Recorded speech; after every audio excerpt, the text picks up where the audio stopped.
Hello বন্ধুরা, এবার আমরা শুরু করছি ক্লাস 6-এর সংক্ষিপ্ত প্রশ্নের পার্ট 9, যেটা যার মান হলো 2 নম্বর।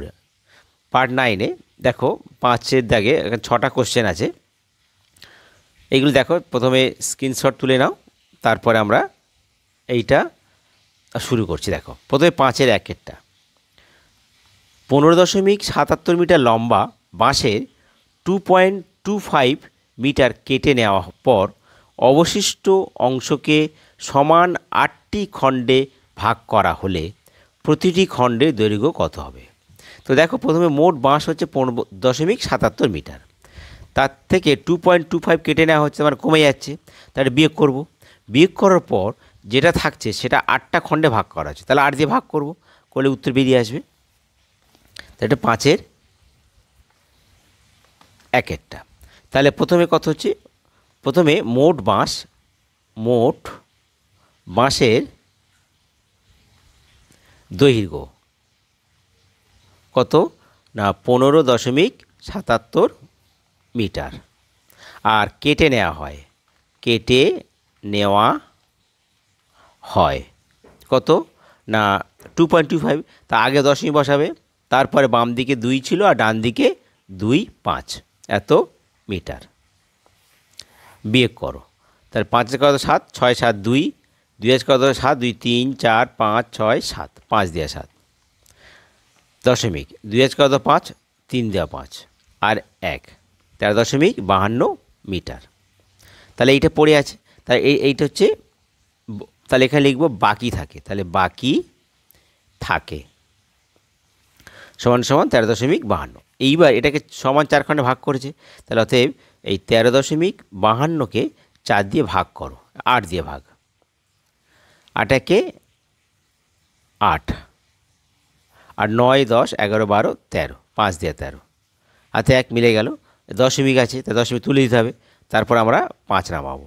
তো 8 8, 8 লং বা 8 8 64, 27 56 হবে না, 6 48, 48 28 কয় 15 আর 9 10 11 12 13 14 15, 7 দিয়ে 15, হাতে 1 4 5 মিলে যাচ্ছে, তাহলে 2 নামবে 72, 8 লং 72। তাহলে আমরা কী লিখব, অতএব প্রতিটি খণ্ডের দৈর্ঘ্য সমান সমান 1.69 মিটার বলে এখানে উত্তর দিয়ে দেবে। এবার দেখো 5-এর 2-এরটা কি বলেছে, একটি সংখ্যার 60% যদি 480 হয় তবে সংখ্যাটি কত? তো সংখ্যাটার 60% 480, তাহলে সংখ্যাটি কত হবে?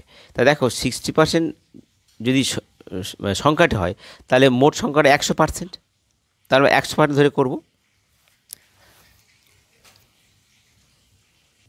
দেখো এই অঙ্কটা আমরা দুটো নিয়মে করব।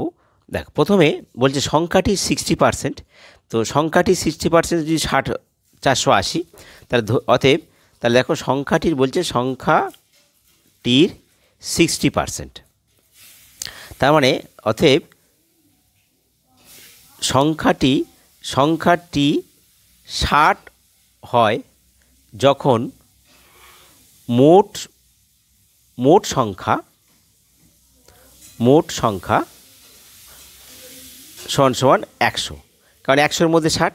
সংখ্যাটি যখন 1 হয় যখন মোট সংখ্যা হচ্ছে 100/60। এবার সংখ্যাটি যখন বলেছে 480 বলেছে, 480 হচ্ছে, তখন মোট সংখ্যা কত হচ্ছে, তাহলে 100 গুণিতক 480 আর নিচে 60। তাহলে এখানে দেখো 0 0 কেটে দাও, 6 আসছে 48, 8 আর 100 গুণ করলে 800। অতএব সংখ্যাটি নির্ণেয় সংখ্যাটি সমান 800, এটা উত্তর। দেখো এটা অথবা দিয়ে আমরা অন্য নিয়মে করছি। দেখো অন্য নিয়মে কি আমরা যদি দ্বিতীয় নিয়মে যদি ধরি সংখ্যাটি সমান এক্স মানে 84, তাহলে সংখ্যাটির 60%, অতএব এক্স গুণিতক 60% সমান সমান 480। তাহলে এইবার একটা বা অতএব, আচ্ছা অতএব দাও, অতএব এক্স গুণিতক 60-এর 100 সমান সমান 480। অতএব তাহলে এক্স সমান সমান এই 100টা গুণ হবে আর 60টা নিচে নেমে যাবে, তাহলে 480 গুণিতক 100, মানে 100 উপর গুণ হবে আর 60টা নিচে না ভাগ হবে। তাহলে কত হবে? 0 0 কেটে গেল, 6 8 48, 80 আর 10, 80 × 10 সমান সমান 800। অতএব নির্ণেয় সংখ্যাটি সমান সমান 800। এইটা উত্তর। দেখো তোমরা এই নিয়মটা একটু 7 হলে ভালো হতো, তাহলে এই নিয়মটা না করে প্রথম নিয়মটা তোমরা করবে, ঠিক আছে, যেটা তোমাদের ভালো লাগে করবে। এবার দেখো 5-এর আমরা 3-এরটা করব।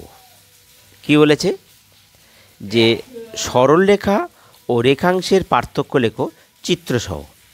তো দেখো প্রথমে সরলরেখা লিখি। সরলরেখা কাকে বলবো? আগে সরলরেখার চিত্রটা আগে। এইটা হচ্ছে আমাদের সরলরেখা। সরলরেখা হলো কাকে বলা দরকার নেই, এই সরলরেখার কিন্তু কোনো শেষ নেই। দেখো সরলরেখার কোনো প্রান্ত বিন্দু নেই। তাহলে প্রথমে সরলরেখা আর রেখাংশ। প্রথমে লিখতে পারি যে সরলরেখার কোনো প্রান্ত বিন্দু নেই, কারণ এর শেষ নেই। 2, সরলরেখার মান অনির্দিষ্ট বা নির্দিষ্ট নয়, অর্থাৎ এর মান কিন্তু নির্দিষ্ট, কন্টিনিউ বাড়ছে। হ্যাঁ, আচ্ছা, এবার তার আমরা লিখছি যে রেখাংশ কি? রেখাংশ হলো এই যে সরলরেখার আছে, এই সরলরেখার মধ্যে আমি এইটুকু কেটে নিলাম, এ বি, তাহলে এইটুকু হচ্ছে আমার রেখাংশ। তাহলে রেখাংশের দুটো প্রান্ত বিন্দু আছে। তাহলে রেখাংশে কি বলবো? রেখাংশের দুটি প্রান্ত বিন্দু আছে। 2, রেখাংশের মান নির্দিষ্ট থাকে। কারণ আমি যদি বলি এখান থেকে 4 সেমি একটা সরলাংশ নিচ্ছি, তাহলে আমরা এটা নিতে পারি। এটা হচ্ছে আমাদের তাহলে সরলরেখা আর রেখাংশের মধ্যে পার্থক্য, ঠিক আছে। এবার আমরা আসছি 5-এর 4-এরটা। কি বলেছে? একটি ঘনক ও একটি পিরামিড আকৃতির ঘনবস্তুর নাম লেখো। তো ঘনক আর পিরামিড, তো পিরামিডের, তাহলে দেখো আমরা পিরামিড আর ঘনক উদাহরণ। প্রথমে বলছি একটি ঘনক একটি পিরামিড আকৃতির ঘনবস্তু উদাহরণ। তাহলে প্রথমে আমরা লিখছি ঘনক আকৃতির বস্তু। তো ঘনক আকৃতির বস্তুর কী হবে? ঘনকের চিত্রটা আমরা জানি, এইটা হচ্ছে আমাদের ঘনকের চিত্র, মানে একটা বর্গাকারের মতো এবং তার দৈর্ঘ্য প্রস্থ উচ্চতা আছে। তাহলে আমরা বলতে পারি ছক্কার ঘুঁটি, এটা ঘনক আকৃতি বস্তু উদাহরণ। বা আবার বাক্স বলতে পারি, যে বাক্সগুলো দৈর্ঘ্য প্রস্থ উচ্চতা সমান। আর পিরামিড হলো সাধারণত পিরামিড বলা যাবে। আর পাহাড় বলতে পারি আমরা, পাহাড় পিরামিডের মতো, কিংবা পিরামিডকে পিরামিড বলে যাও, পিরামিড, আর পাহাড় আকৃতি পাহাড় বললেই হবে। এবার দেখো 5-এর 5-এরটা 3.4 পৌনঃপুনিক গুণিতক 4.3 পৌনঃপুনিকের মান নির্ণয় করো। তো এখানে দেখো তাহলে 3.4 পৌনঃপুনিক ইন্টু 4.3 পৌনঃপুনিক। তো প্রথমে দেখো আমরা জানি যে পৌনিপনি যেটা আছে একে দুই দশমিক প্রকাশ করি। প্রথমে আমরা পৌনিপনি বাদে পুরো সংখ্যাটা বসাবো, তাহলে 3.4। কিন্তু যেহেতু দশমিক আছে তাহলে দশমিকের আগে যে সংখ্যাটা এটা কিন্তু আর কিছু করব না, তাহলে দশমিক এটাকে 3 পুন রাখবো। এইবার দশমিক বাদে সংখ্যাটা কত, 4, বিয়োগ দশমিক আর পৌনপণিকের মধ্যে কোনো সংখ্যা নেই, কোনো সংখ্যা নেই মানে 0 বিয়োগ করলাম, ওটা লবে। এবার হরে কী হবে না, হরে হবে পৌনপণিকের জন্য একটা 9, আর দশমিক আর পৌনপণিকের মধ্যে কোনো সংখ্যা নেই তাহলে 0 বসবে না, তো এটাই থাকবে। গুণিতক 4.3, তা 4.4 পূর্ণ। এবার এটাকে এবার টানো, তাহলে এবার 0.3, তা দশমিক বাদ 3টা বসিয়ে দাও, বিয়োগ দশমিক আর 3-এর দশমিক আর পৌনপণিকের কোনো সংখ্যা নেই তাহলে সংখ্যা নেই মানে 0 বিয়োগ করলাম। এবার নিচে হরে দেখো পৌনপণিকের জন্য একটার জন্য একটা 9, আর দশমিক আর পৌনপণিকের মধ্যে কোনো সংখ্যা নেই তাহলে 0 বসছে না, যেমন ছিল তেমন আছে, তাহলে কাজ শেষ। তাহলে এটা হলো 3 পূর্ণ 4-এর 9 গুণিতক 4 পূর্ণ 3-এর 9। এবার গুণ করো এটা ভাই ভালো, 3 লং 27, 28, 29, 30, 31, তাহলে 31-এর 9 হলো গুণিতক 4 লং 36, 36 আর 3 যোগ করো 37, আর 39, 39-এর 9 সমান সমান। তাহলে 31 আর 39 দেখো 3 দিয়ে কাটবে, 3 তিরিকে 3 একে 3, 3 তিরিকে 9, আর 3 তিরিকে 9 আর কাটবে না, তাহলে 31 গুণিতক 13 আর 3 লং 27, তাহলে কত আসছে, তাহলে 31কে 13 গুণ করো, 3 একে 3, 3 তিরিকে 9, আর 1 আর 3, 3, 9 একে 10, হাতে 1, 1 3-এ 10, আর 1 3-এ 4, তাহলে 403/27। দেখো এবার এটা দেখো উপরে লব বড় হর ছোটো, তাহলে 27 দিয়ে ভাগ করো, 403কে 27 ভাগ করো, তো 27 ভাগল কত হচ্ছে, 27 একে 27, 7 করে 10, 3 দিয়ে 10, হাতে 1, 1 2 3, 3 1 4, 1 13, 3 নামলো। তো এখানে 4 খাবে, 4 খেলে 4 7 28, 4 দুগুণে 8, আর 9 10, হাতে 1 বিয়োগ করো, 28 করে 13, 8 5 দিয়ে 13, হাতে 1, হাতে 1, 1 করে 3 2 25, তাহলে 14 পূর্ণ 25-এর 27, 14 পূর্ণ 25-এর 27, এটা তোমাদের উত্তর। যদি তোমরা ভাগ করতে না পারো এটা উত্তর দিলেও কিন্তু তোমাদের নাম্বার দেবে, ঠিক আছে। আচ্ছা এবার আমরা আসছি 5-এর 6-এরটা লাস্ট অঙ্কটা। দেখো বলছি কি যে প্রদত্ত চিত্র বলতে এইটা অর্থাৎ এ বি সি, আর হচ্ছে এটা ডি, এটা ই, এটা হচ্ছে এফ। বলছে প্রদত্ত চিত্রে ছেদবিন্দুগুলি লেখো, মানে এর মধ্যে কোনটা ছেদবিন্দু, আর সমরেখ বিন্দুগুলি লেখো। দেখো ছেদবিন্দু মানে যেখানে ছেদ করেছে, তাহলে দেখো এটা এ ছেদবিন্দু, এফ ছেদবিন্দু, বি ছেদবিন্দু, ডি ছেদবিন্দু, সি ছেদবিন্দু, ই ছেদ। কিন্তু সমরেখ বিন্দু মানে কি, সমরেখ বিন্দু বোঝায় একই রেখায় বিন্দুগুলি সমরেখ। তো একই রেখায় বিন্দুগুলি সমরেখ, যদি এটা আমরা আর একটা এখানে ও দিই, এটাকে ও যদি দিই তাহলে এটাও কিন্তু একটা ছেদবিন্দু। তা সমরেখ বিন্দু বোঝায়, তাহলে এ এফ বি একটা হবে, বি ডি সি একটা হবে, এ ই সি হবে, আবার সি ও এফ হবে, বি ও ই হবে, এ ও ডি হবে।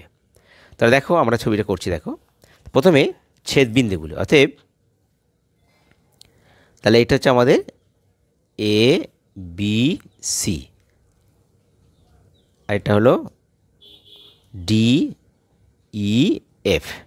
তাহলে প্রথমে ছেদবিন্দু এরটা ছেদবিন্দু কোন, তাহলে এ হবে একটা ছেদবিন্দু, এফ একটা হবে, বি হবে, ডি হবে, সি হবে এবং ই হবে।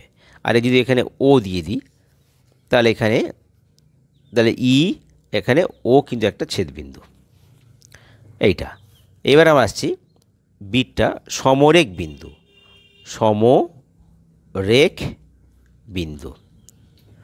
সমরেখ বিন্দু হলো প্রথমে এ ই এফ, এ ই এফ বি, এই একটা। বিডিসি, বিডিসি কারণ এক রেখায় আছে, এক সরলরেখায়। এ ইসি, এ ই সি। তারপর দেখো এ, এবার এ ও ডি, এ ও ডি। বি ও ই, বি ও আর ই। তারপর লাস্ট দেখো সি ও এফ, সি ও আর এফ। তাহলে এইটা আমাদের ছেদবিন্দু, সমরেখ বিন্দুগুলো বিন্দু। বন্ধুরা, তোমাদের যদি ভিডিও ভালো লাগে তাহলে তোমরা সাবস্ক্রাইব করতে ভুলো না, আর তোমাদের সমস্যাগুলো তোমরা কমেন্ট বক্সে লিখে জানিয়ে দেবে, ঠিক আছে? আর তোমরা এই 2 নম্বর কোশ্চেনগুলো খুব ভালো করে প্র্যাকটিস করবে। এরপরে তোমাদের 4 নম্বর কোশ্চেনগুলো দিচ্ছি, 3 নম্বরগুলো, ঠিক আছে?